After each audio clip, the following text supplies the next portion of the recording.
बिस्मिल्लाहिर्रहमानिर्रहीम। हमारी आज की सबक आमोज़ कहानी का नाम है एक को कीचड़ दिखाई दिया, दूसरे को सितारे। तो आइए कहानी सुनते हैं। डील कार्नेगी की किताब है जिसका नाम है how to stop worrying and start living. इस किताब में इसने जंग अज़ीम सानी का एक दिलचस्प वाक़या बयान किया है। थॉमसन एक अमरीकी फौजी था। उसकी ड्यूटी कैलिफोर्निया के सहराए मुजावी में थी। उसकी बीवी अपने शोहर के पास रहने के लिए गई और करीब की एक बस्ती में मकान लेकर रहने लगी। थोड़े दिन रहने के बाद उसे महसूस हुआ कि ये जगह उसकी पसंद के बिल्कुल खिलाफ है। गर्मी, रेत और आंधी हर वक्त उसका इस्तकबाल करने के लिए मौजूद रहते थे। उसके साथ तन्हाई, क्योंकि उसके शोहर का बेशतर वक्त फौजी गश्त में गुजरता था। उसके वाहिद साथी उसके देहाती पड़ोसी थे, मगर वो लोग अंग्रेज़ी बिल्कुल नहीं जानते थे, इसलिए वो उनसे भी मानूस ना हो सकी। उसने फैसला किया कि वो उस जगह को छोड़ दे और अपने घर वापस चली जाए।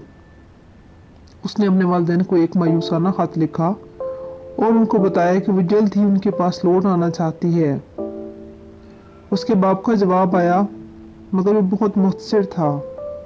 बाप ने अपने हाथ में सिर्फ 2 सतरें लिखी थी। 2 men looked out from prison bars. One saw the mud, the other saw the stars. 2 आदमियों ने कैदखाना के जंगले से बाहर नजर डाली। एक को कीचड़ दिखाई दिया और दूसरे को सितारे। इन 2 सतरों ने उसकी जिंदगी में इनकलाब बर्पा कर दिया। उसने फैसला किया कि वो उसी सहराई गांव में रहेगी और यहाँ अपने लिए बेहतर जिंदगी बनाएगी।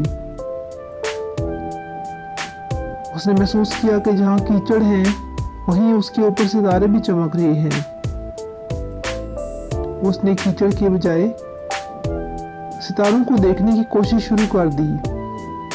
उसने मकामी लोगों में अपने दोस्त बनाए, उनका कल्चर और जुबानें सीखी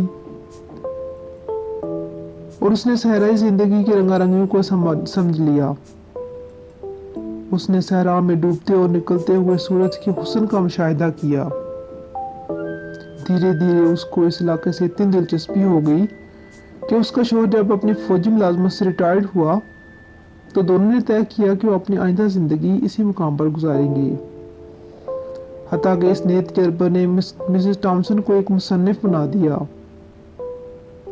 उसने अपने तजर्बात के मुतालिक एक किताब ब्राइट रैम्पार्ट्स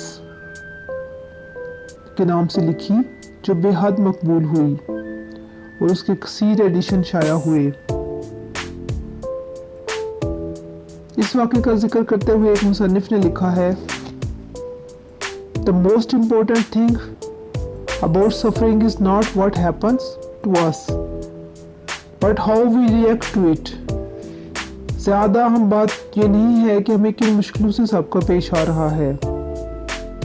अहम बात ये है कि हम उनके मुकाबले में किस किस्म का रद्द-ए-अमल ज़ाहिर करते हैं।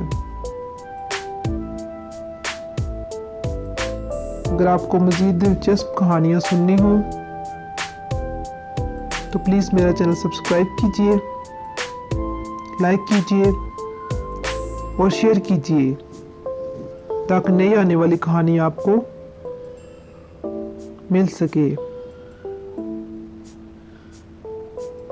Thank you.